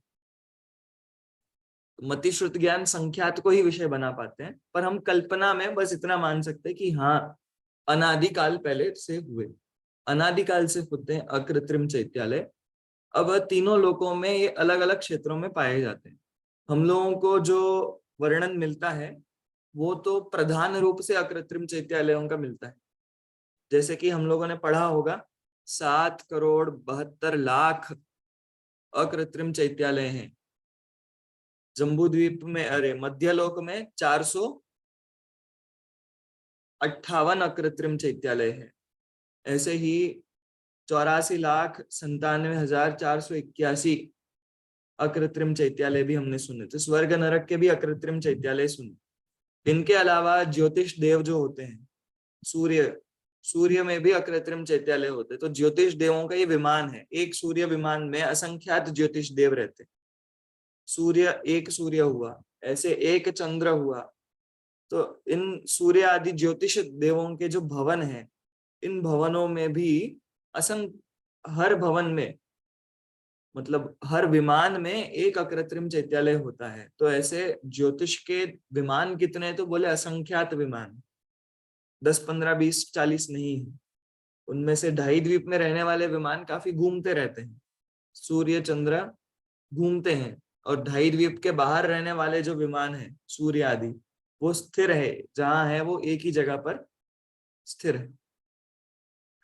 उसके बाद वैमानिक देवों में भी देवों के जो विमान होते हैं, अलग अलग पटल होती है। जैसे कि 19 पटल है पहले, 31 पटल है पहले स्वर्ग में। तो सौधर्म ईशान स्वर्ग, उस पटल में एक एक पटल में रहने वाले विमानों की संख्या फिक्स है। तो वो जो संख्या हमको मिलती है वो इंद्रक और श्रेणीबद्ध विमानों की मिलती है। अब आप लोगों को इतना ज्यादा नाम सुना नहीं होगा, पर नरक का जब विचार करते हैं तब आपने नाम सुना होगा, इंद्रक बिल, श्रेणीबद्ध बिल, ऐसा नाम सुना होगा? नहीं जी सुना? सर, जहाँ पे वो वो व्यंतर देव रहते हैं। नहीं, इन बिलों को ही नरक बोलते हैं वास्तव में, है ना। तो 84 लाख नरक है टोटल। तो उनको जो डिवाइड करते हैं, इनकी जो प्लेसमेंट्स है, ये कैसे बने हुए हैं? तो इनको एक बोला जाता है, बीच में एक इंद्रक बिल होता है, वो सेंटर का नरक माना होता है, और उसके चारों तरफ लाइन में श्रेणीबद्ध बिल होते हैं, 8 दिशाओं में लाइन में एक के बाद एक नरक होते हैं, और एक एक नरक के अंदर असंख्यात जीव होते हैं। तो पूरे अधोलोक में नरक भरा हुआ नहीं है, अधोलोक में नरक के बिल है। खैर, मुझे तो ये बताना था, उसी नाम से विमान होते हैं, इंद्रक विमान और श्रेणीबद्ध विमान। इनकी संख्या काउंट की जाती है क्योंकि इनके आकार भी फिक्स है और इनमें इनका स्वरूप भी फिक्स है। इसके अलावा एक होता है प्रकीर्णक। प्रकीर्णक विमान जो होते हैं उनकी संख्या है ही नहीं, यू कांट काउंट, असंख्यात है, छोटे मोटे इधर उधर उधर काफी सारे प्रकीर्णक विमान। तो उनमें रहने वाले भी अकृत्रिम चैत्यालय, इन शॉर्ट गिनती में तो अकृत्रिम चैत्यालय हम गिनेंगे ही, उनका विचार करेंगे ही, पर उसके अलावा असंख्यात अकृत्रिम चैत्यालय पूरे 3 लोकों में व्याप्त है, जिनकी गिनती नॉर्मली नहीं भी कराई जाती। अब किनकी कराई जाती है तो वो खास करके जो उत्कृष्ट रचनाएं वगैरह है और जो प्रसिद्ध है उन सबकी मेन गिनती कराई जाती है। अब ये 3 प्रकार के होते हैं, उत्कृष्ट, मध्यम और जघन्य। 3 साइज में होते हैं, तो उत्कृष्ट, मध्यम और जघन्य। उत्कृष्ट वाले की साइज होती है 100 योजन बाय 50 योजन, और फिर इसी को कम करते चलेंगे। उसके नीचे, अब मैं शायद गलत, मुझे स्पष्ट ध्यान नहीं हो इसलिए बोलना अच्छी बात नहीं है, एक मैंने निकाल के रखा था। सर इन सब के लिए रेफरेंस आप बताइएगा, क्या पढ़ना चाहिए इसकी जानकारी और लेने के लिए? हाँ, मैं आपको एक से भेज दूंगा अगर ऐसा कुछ हुआ तो। चलिए तो देख लेंगे इसको एक बार। अभी तो फिलहाल ये समझना है कि सबसे बड़ा जो चैत्यालय है वो लगभग 100 योजन बाय 50 योजन का होता है।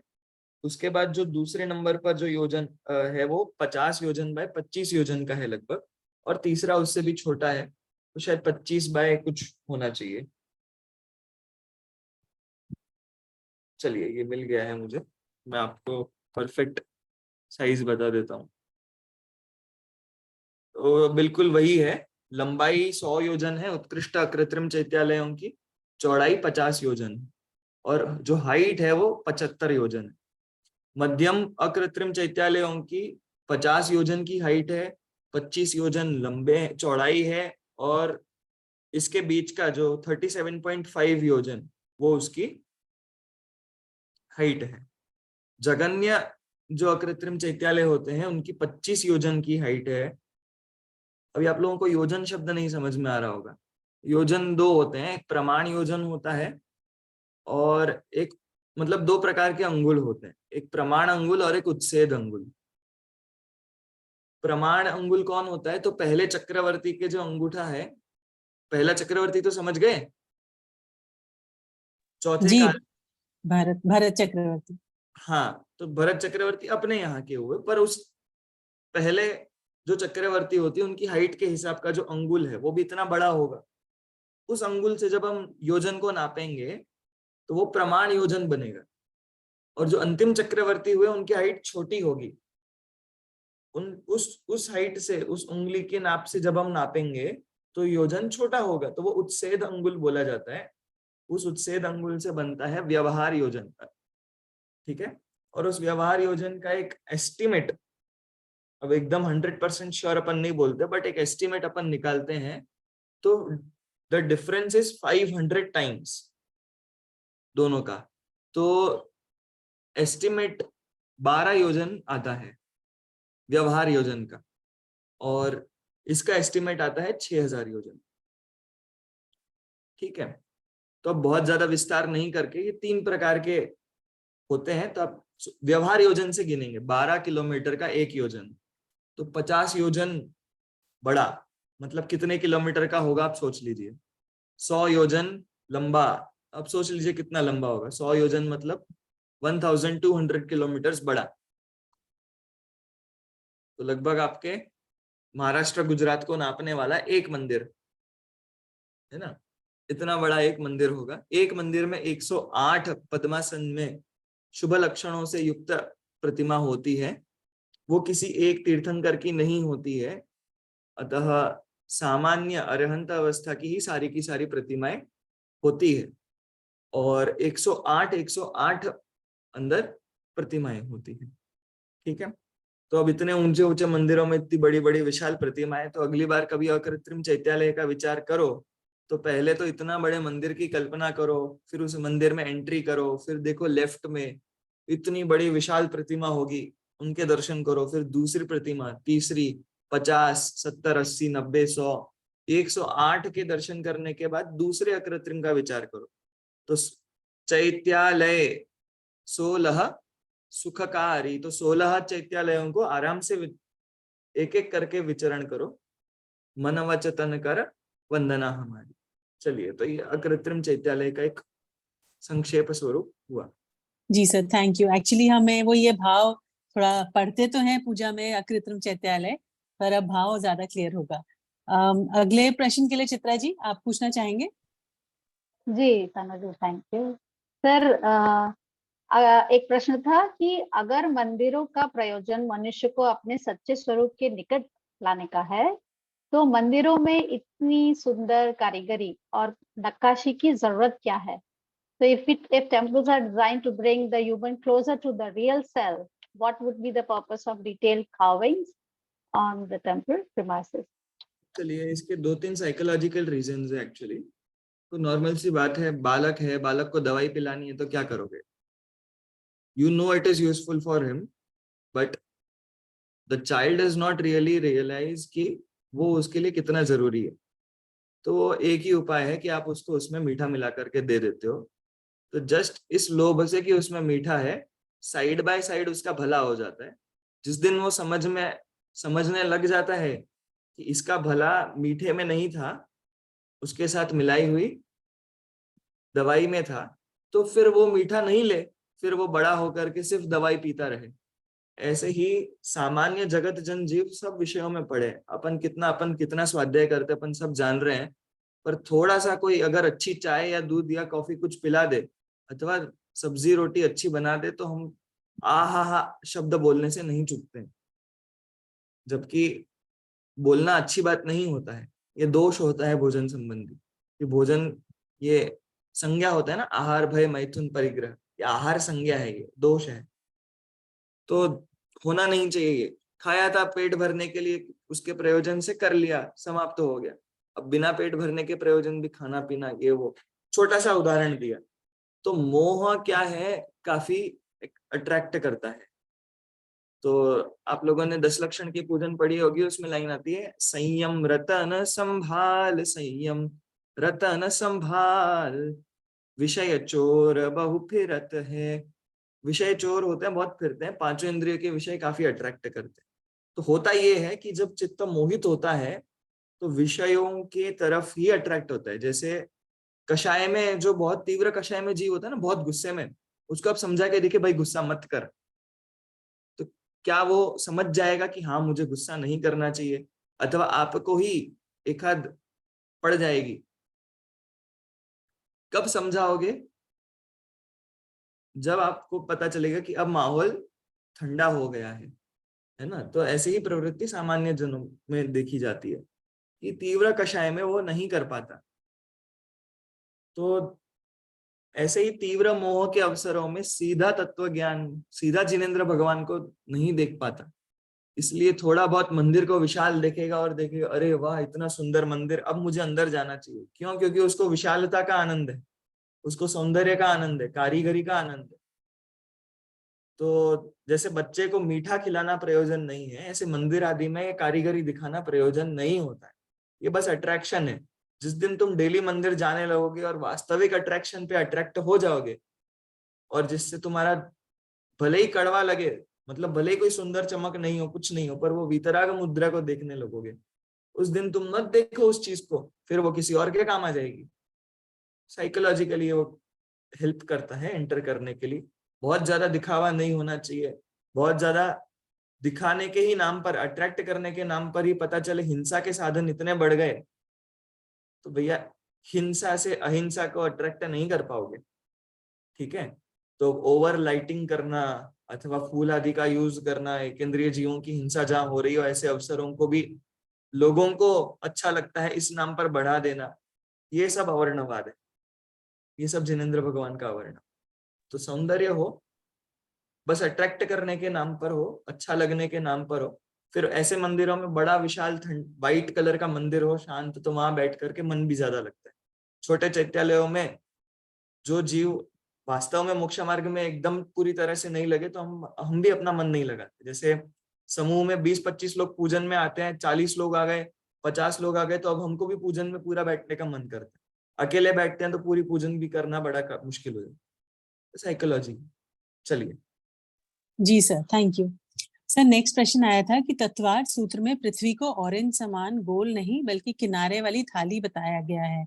सूर्य भी 2 बताए हैं और आज की साइंस ने इसको विपरीत प्रूव किया है। मौसम आदि का बदलना एवं दिन रात का सिस्टम भी अपने शास्त्रों के अनुसार अर्थ की शेप से कैसे प्रूव करेंगे? ये सर ज्यादातर यंगस्टर्स के बच्चों के क्वेश्चंस बहुत होते हैं। हाँ, देखो, हालांकि यह आंसर बहुत शॉर्ट टाइम में देने वाली चीज है नहीं। आपको काफी चीजें पहले टेक्निकली और पॉलिटिकली भी समझनी पड़ेगी। पॉलिटिकली ये होता है कि साइंस किसी एक साइंटिस्ट को ही बाहर लेकर के आता है। दुनिया भर के सारे साइंटिस्ट का क्या मत है, उनका कोई एक फेसबुक पेज या पोल नहीं है जो अपना खुले मन से प्रस्तुति कर सके। ये बहुत नॉर्मल सी बात है। कोई लेखक की भी जो बुक आती है, अकेले अच्छे लेखक की नहीं आती, और भी 50 अच्छे लेखक होंगे, पर फेमस कोई एक होता है जिसके पास बाकी पुण्य का उदय काफी हो, ये बोलते हैं। तो ऐसे ही काफी सारे साइंटिस्ट हुए, सिर्फ गोल देखने वाले साइंटिस्ट नहीं है। आप प्रॉपर अच्छे से रिसर्च करोगे तो काफी साइंटिस्ट ऐसे हैं, इसका कोई आंसर है नहीं। रही बात गूगल अर्थ, जो आप गोल देखते हो, वो गूगल अर्थ कोई एक फोटो नहीं है जो खींचा गया है, ये समझो। It is a collection of photos. छोटे छोटे फोटोज को कलेक्ट करके एक मर्ज करके गूगल फोटोज बनाए गए। गूगल अर्थ, जिसको आप अर्थ का वो दे रहे हो ना, वो एक मर्ज्ड फोटो है। कोई सच में दूर से ब्लू कलर की दिखने वाली पृथ्वी नहीं है, इतना खास करके इतने डार्क कलर की ब्लू, और आसपास में पूरा काला रंग हो। तो उसको आप जब जूम करोगे फिर जाकर के दिखेगा कि एक वो दिन में खींची हुई फोटो है। और वो फोटो जब आप अमेरिका में जाओगे तब भी दिन दिखाएगा, अर्थ मतलब इंडिया में जाओगे तब भी दिन दिखाएगा। तो दोनों जगह दिन में अगर दिखा रहा है तो वो फोटो एक टाइम पर खींची गई नहीं है। समझ में आया? क्योंकि दिन रात का डिफरेंस है ना। तो एक फोटो नहीं है, वो फोटोज का मर्ज है एक्चुअली, जिसकी हम कल्पना कर रहे हैं। क्योंकि वो थोड़ा थोड़ा वास्को दा गामा ने जो प्रूफ किया, तो वो थोड़ा थोड़ा साउथ साउथ साउथ जा करके, तो वो कल्पना कर रहे हैं कि वो डेफिनेटली राउंड हो। एक साइंटिस्ट का एक लेख आप देख सकते हैं, लेख मतलब मुझे नहीं पता नाम क्या है, बट एक रिसर्च ये है कि the water has been searched for far and far purposes but it has never come to an end. कभी उसका अंत नहीं आया, पानी के बाद पानी ढूंढते जा रहे। तो हो सकता है लवण समुद्र के क्षेत्र में आगे बढ़ते गए होंगे तो कभी अंत नहीं मिला होगा। कभी कभी ये प्लेसेस मिलती है, प्लेसेस लाइक व्हाइट स्टोन, जो जिसको वो चंद्र समझ रहे हैं। तो पॉसिबिलिटीज है कि विजयार्ध पर्वत की नीचे की श्रेणियों में चले गए हो। विजयार्ध पर्वत यहाँ से लगभग 100-200 योजन दूर होना चाहिए, प्रमाण योजन मल्टीप्लाइड बाई 6000 किलोमीटर्स। तो वो क्या है, तो वो धातु से बना हुआ है पूरा का पूरा, व्हाइट कलर का ही दिखता है, जैसे चंद्र दिखता है, चंद्र की चमक। चूंकि वहां पर लिए गए फोटोज इतने क्लियर हो रहे थे, पता नहीं इतने क्लियर कैमरा कैसे थे। आज भी हेलोजन, क्या बोलते हैं, हेलोजन लाइट के सामने मुंह पे लगा दो और फोटो खींचो तो व्हाइट फोटो ही आएगा, मुंह नहीं दिखेगा। और आज से जितने भी 50-100 साल पहले पता नहीं इतनी चमकने वाली चीज जो यहाँ तक प्रकाश डाले, वहां पर वो फोटो के लायक कैसा हुआ, ग्रेविटी वगैरह, तो सब काफी सारी ट्रेजेडीज है। इसके ऊपर भी किताब लिखी गई कि एक शूट किया हुआ था, नहीं था, 50 प्रकार। एक और प्रमाण जो दूसरा मिलता है, पृथ्वी बीच में से उठी हुई है, 1 योजन उठ गई थी हुंडा अवसर्पणी काल के वजह से।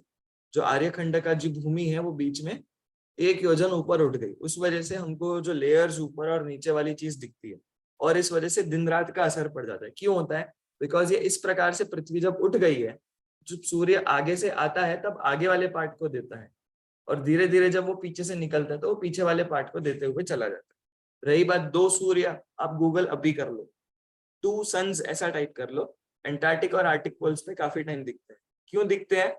ये 2 सन्स हमारे वाले 2 सन्स नहीं है, एक लवण समुद्र में घूमने वाला और एक हमारे वाला, ऐसे घूमने वाली पॉसिबिलिटीज भी है। हमको क्यों नहीं दिखेगा? क्योंकि वो एग्जैक्टली पैरेलल है, वो दोनों विमान, और सब कुछ एक है, तो आपको पता ही नहीं चलेगा एग्जैक्टली। क्योंकि जब भरत क्षेत्र में एक सूर्य है, तब उस समय में ऐरावत क्षेत्र में दूसरा वाला, आपको तो वो दूसरा दुनिया कल्पना में भी नहीं दिखने वाला। क्यों नहीं दिखेगा? विजयार्ध पर्वत की ऊंचाई है 50 योजन। 50 योजन ऊंचा मतलब आप कल्पना करो, माउंट एवरेस्ट 8 किलोमीटर, और 50 योजन इंटू 6000 कितना हुआ? 3 लाख किलोमीटर। 8 किलोमीटर की ऊंचाई के ऊपर तो हम हमारा प्लेन उड़ा नहीं पाते, और वो रॉकेट उड़ते होंगे, कितने होंगे? 20,000 किलोमीटर, 30,000 किलोमीटर, वैसे नहीं जाते। 20 किलोमीटर के ऊपर तो स्ट्रेटोस्फीयर के ऊपर, आइसोस्फीयर में कोई नहीं घूमते होंगे, बट घूमते भी हो तो 3 लाख किलोमीटर ऊंचा तो विजयार्थ पर्वत हमारे भरत क्षेत्र में ही है, बाहर के क्षेत्र की तो दूर की बात। चलिए।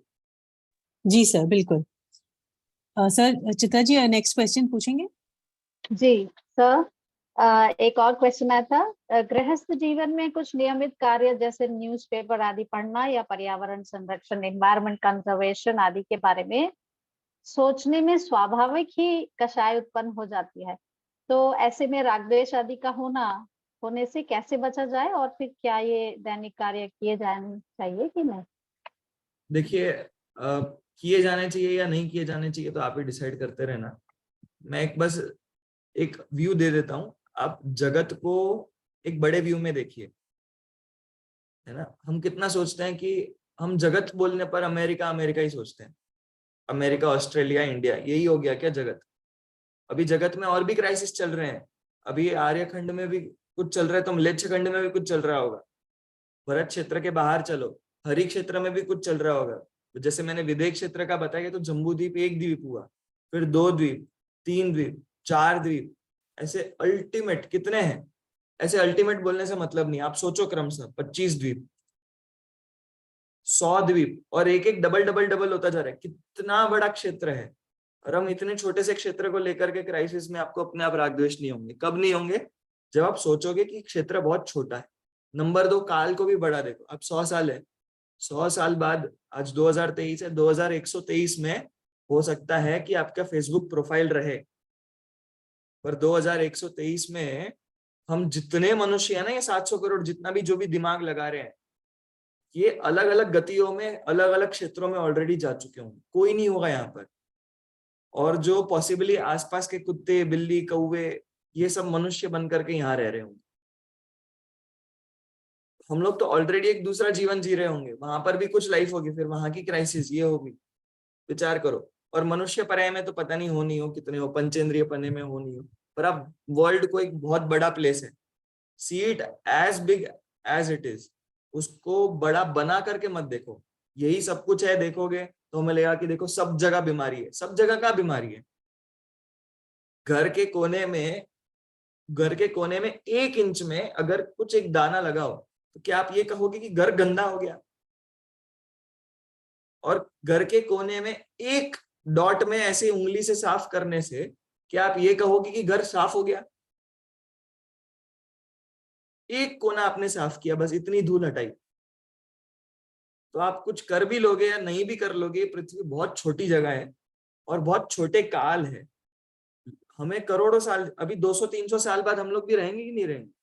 1,500-2,000 साल भी रहेंगे बाद में, हम लोग तो रहेंगे ना। हमको लाखों साल रहना है, जीवों को, शरीर को मत सोचो, हम जीवों को करोड़ों साल रहना है, 200 करोड़, 500 करोड़, 1000 करोड़, 2000 करोड़ वर्ष रहना है, तो हमको काफी लंबा काल रहना है।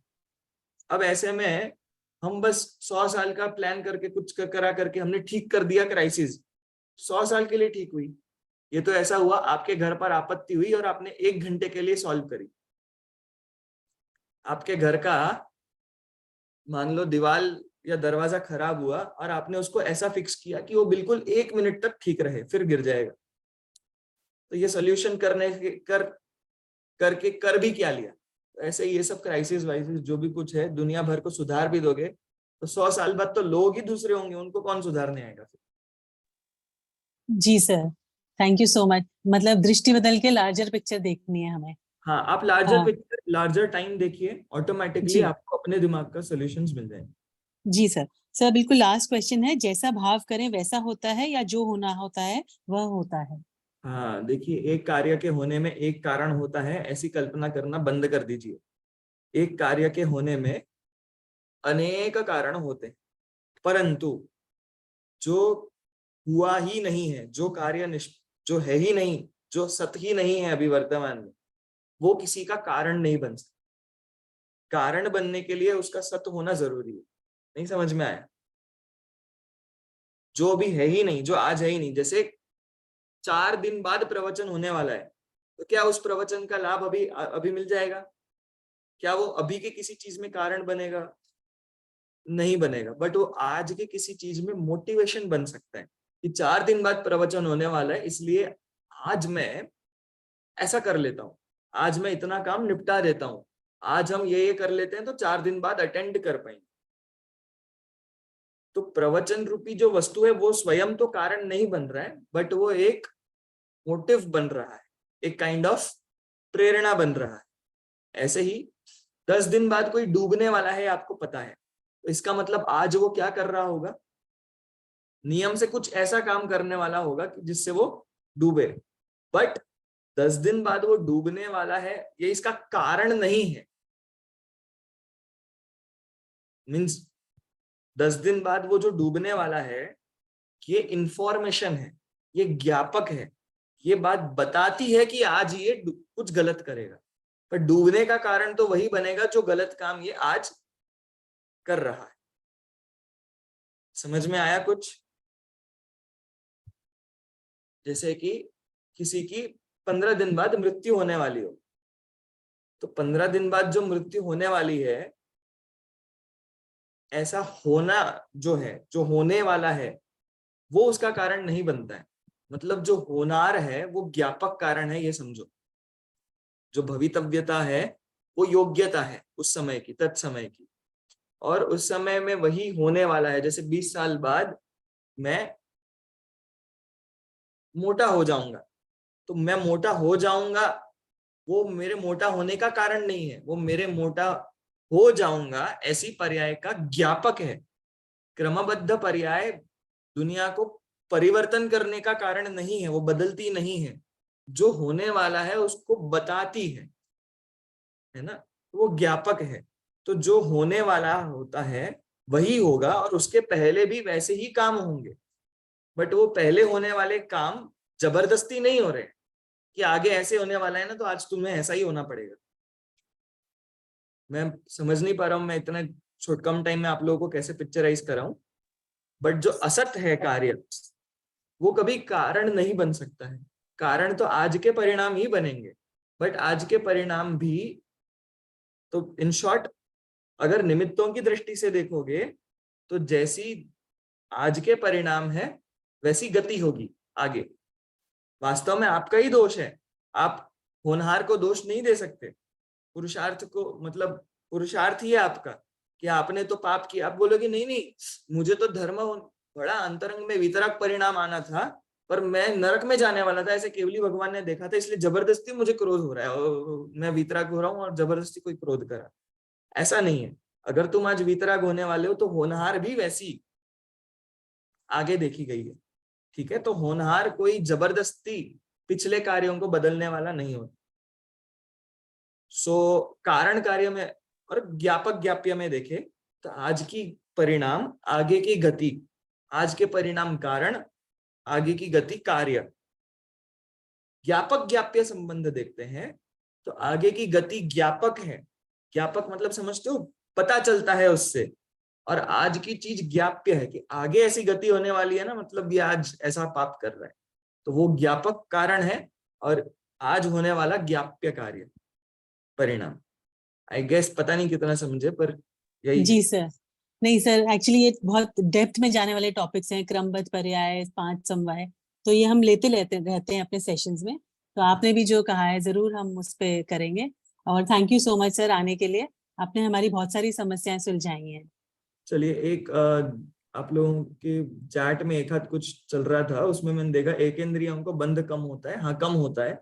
एक इंद्रियों को उत्कृष्ट बंध होता है 1 सागर का, पंचेंद्रियों को होता है 1 कोड़ी सागर, 1 करोड़ इंटू 1 करोड़ सागर, है ना? तो वो योग्यता नहीं है कल्याण कर सके, यही बात है। हम भी कभी पानी टमाटर बने होंगे तब हमारे पास भी योग्यता नहीं थी, अब अवसर है तो उसको प्राप्त करने में, संयम जुटाने में, सम्यक्त्व संयम आदि को प्राप्त करने में लगाना चाहिए। मोह के वशीभूत होकर के ऐसे बहाने बनाना कि सिर्फ सम्यक्त्व प्राप्त करके खुश हो जाएंगे, बाकी सब होता रहेगा, मोह के वश होकर के नहीं बोलना चाहिए। होता तो रहेगा बाकी सब, फैक्ट है, बट इस चक्कर में कि हम और खूब आनंद और परिग्रह के बीच में रहेंगे, इस लालच में नहीं बोलना चाहिए। चलिए जय जी। जी सर, थैंक यू। जो आपने पुरुषार्थ की प्रेरणा दी है वो हम जरूर फॉलो करेंगे। Thank you sir. अब स्तुति के लिए मैं निहित जी को बुलाना चाहूंगी। Nihit ji, over to you. Thank you Tanu ji. दिलवाणी स्तुति करेंगे। निज निधि निज में बताई यह अनंत उपकार है, इसके लिए जिन वाणी माँ को वंदना शत बार है, इसके लिए जिन वाणी माँ को शत बार है। 9 बार नमोकार मंत्र करेंगे। जय हिंद।